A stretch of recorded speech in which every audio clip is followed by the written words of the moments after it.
Network ng Bayan, RMN. Ito ang numero 1. RMN News Nationwide. RMN News Nationwide. Kasama ang KBP Golden Dove Best Newscaster, Weng de la Peña, at ang maasahang broadcaster, Buddy Oberas. RMN News Nationwide. RMN News Nationwide. Headlines. Ngayong umaga sa RMN News Nationwide, bilang na kumpirmadong patay sa bagyong Yolanda, pumalo na sa halos 4,000. NDRRMC kinumpirmang mahigit 12,000 rin ang sugatan. Maliban sa kakapusan ng supply ng langis, Tacloban City kinukulang na rin sa paglilibingan sa mga namatay sa kalamidad. Pondo para sa rehabilitasyon sa mga lugar na hinugupit ng bagyong Yolanda. Target sa pagbabalik sesyon ng Kongreso ngayong araw. Presyo ng produktong petrolyo, uli na namang tataas na mahigit sa piso kada litro. Palitang negosyo, pinsala sa sektor ng pangisda sa Iloilo, umabot na sa 300 milyong piso. At iba yung dagat, patay sa bumagsak na Russian jetliner, pinangambahang umabot na sa 44.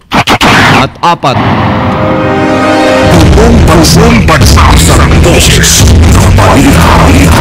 RMN News Nationwide. Ikaw ba ay tutungo ng Cagayan de Oro? For the best hotel accommodation, stay at the VIP Hotel because you are a VIP. Mga kasama, si Father Nick Lalog.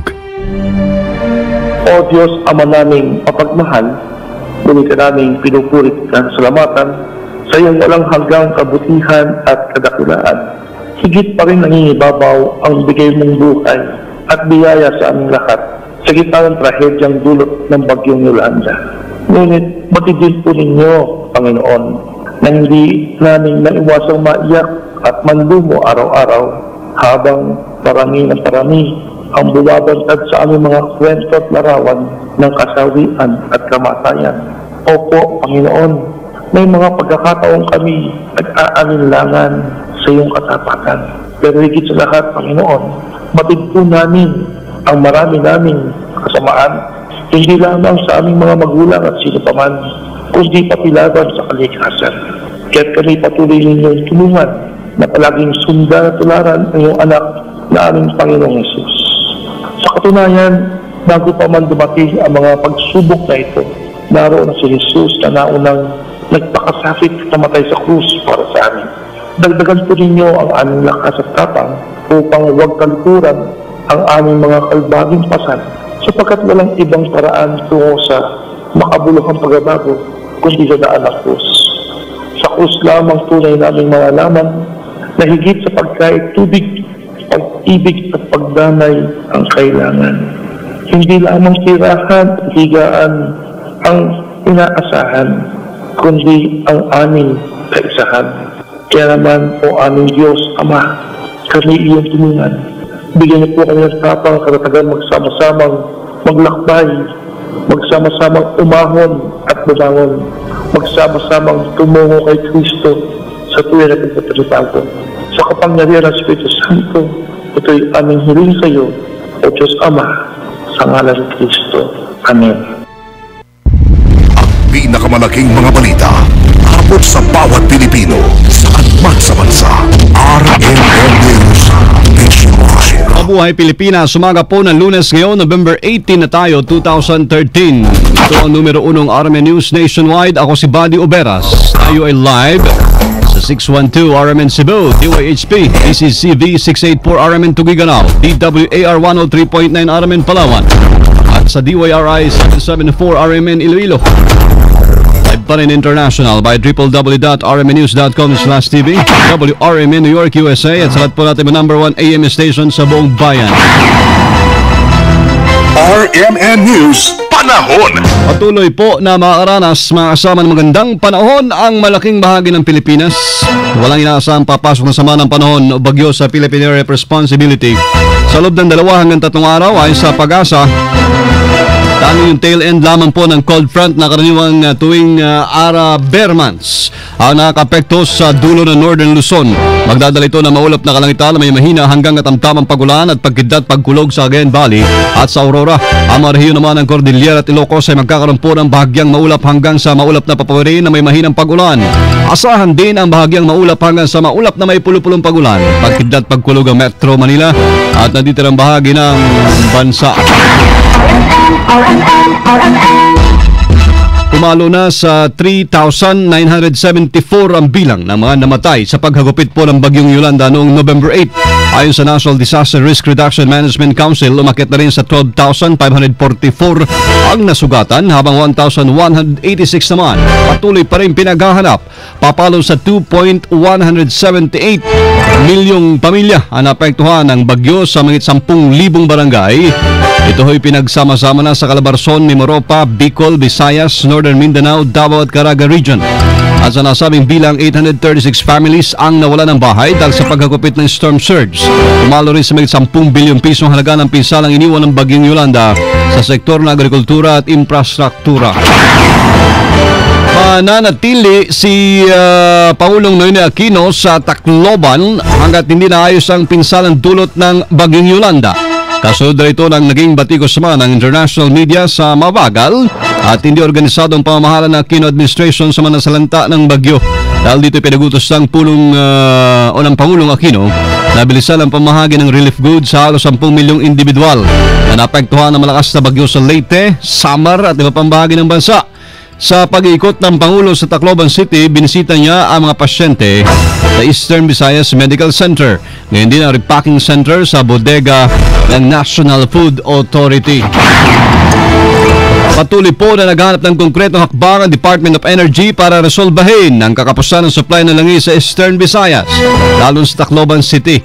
Nabatid kasing umabot na sa 200 piso kada litro ng premium gasoline sa Tacloban, habang 150 pesos naman ang bawat litro na unleaded gasoline. Sinabi ni Energy Secretary Jericho Petilla na patuloy ang kanilang koordinasyon sa mga kinukulang ahensya ng pamahalaan para resolbahin ang problema.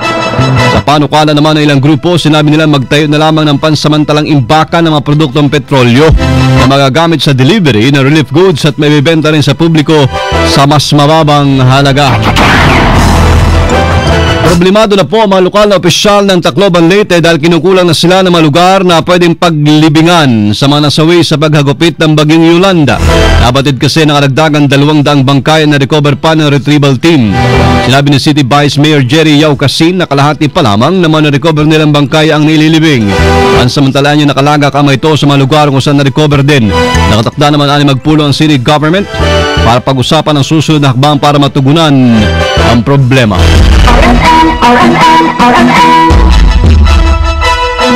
Israel Embassy tiniyak na tutulong sa pagtatayo ng manawasak na paaralan sa Visayas.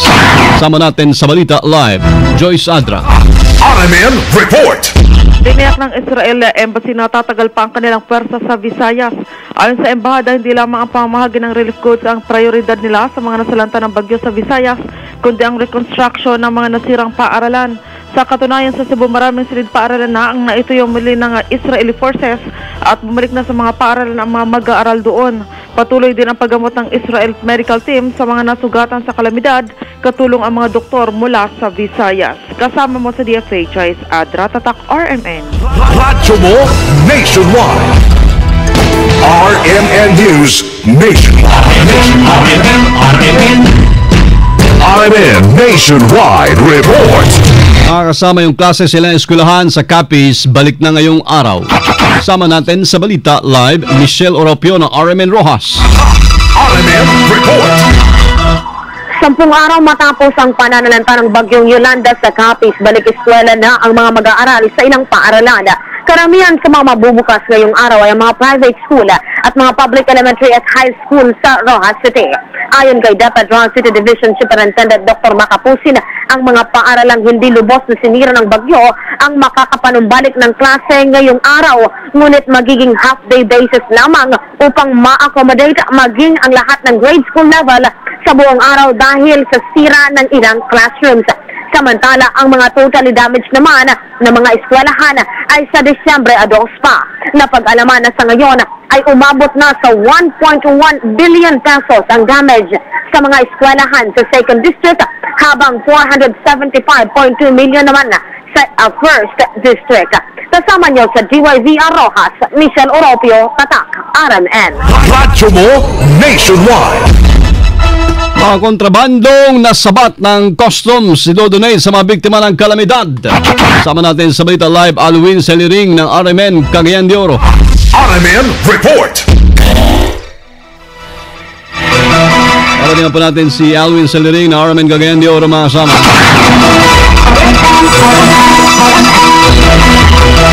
Sa sentro naman sa pag-aproba ng Proposed National Budget 2014 ang pagbabalik sesyon ng Senado ngayong araw, habang ang Kamara naman ang magpo-focus na maisama po yung 20 billion pesos rehabilitation fund sa Proposed National Budget.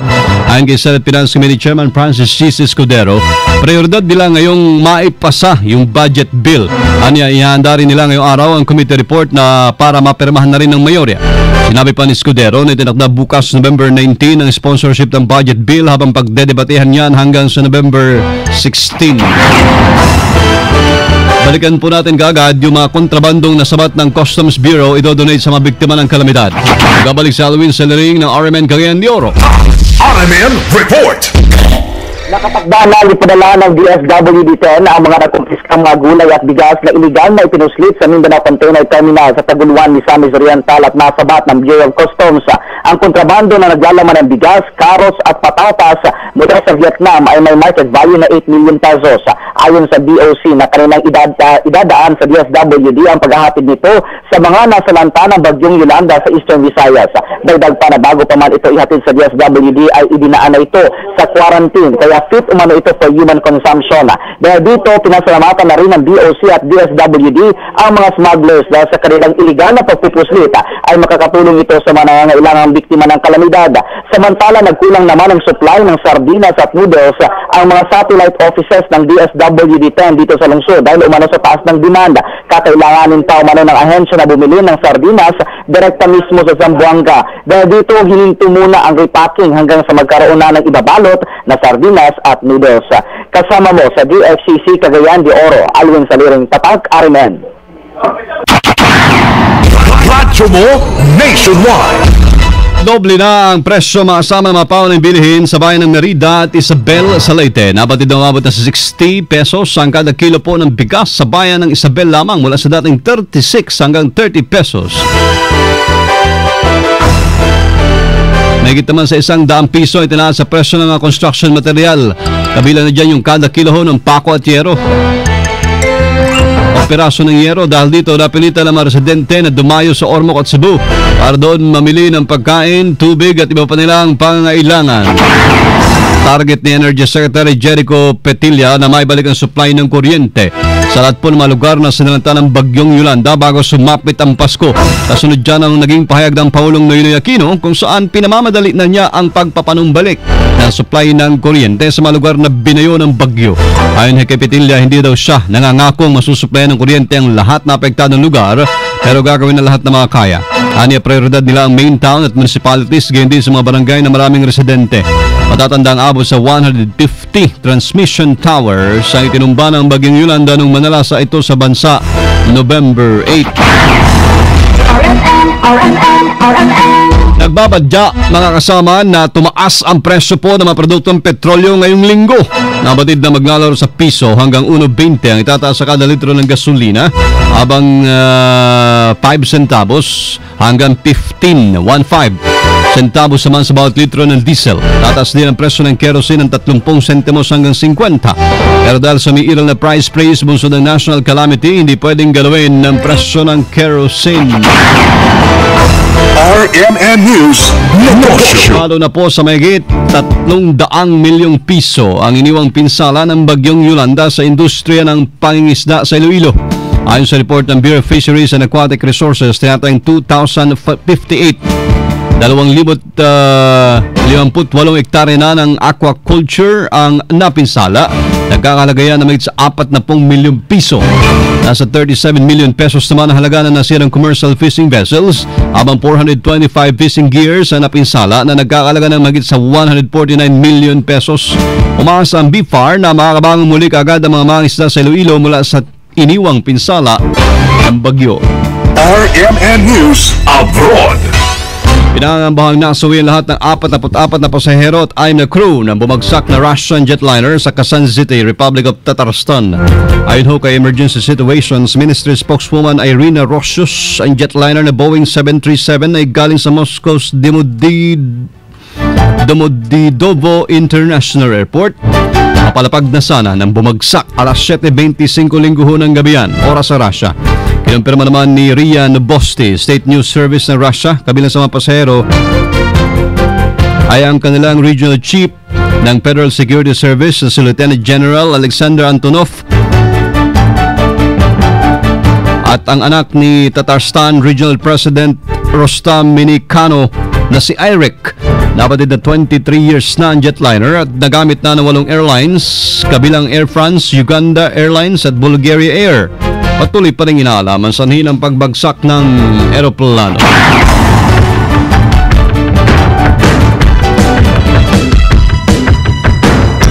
Live tayo mga kasama mula po sa RMN News Center, Makati City Metro, Manila, Philippines. Itong narinig ang numero 1 RMN News Nationwide Lunes na umaga, 18 ng Nobyembre 2013.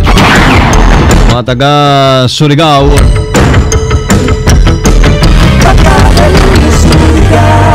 susunod na po dyan sinakasamang Gage at Jan Estanyo sa RMN News Diretso, Balitang Surigao. Sa numero ng DXRS 918. Panoorin po ating naging pagbabalita ngayon alas 7 na umaga sa YouTube. I-type lamang ang RMN News Nationwide. Thank you Lord. Muli po tayo nagkasama-sama. Salamat po sa inyo naging panahon mga kasama. Kasama nyo sa serbisyo publiko sa ngalan po ni Weng de la Peña, ako si Buddy Oberas. Dito pa rin sa tahanan na may maraming number 1, maraming himpilan. Ang RMN, radyo mo nationwide.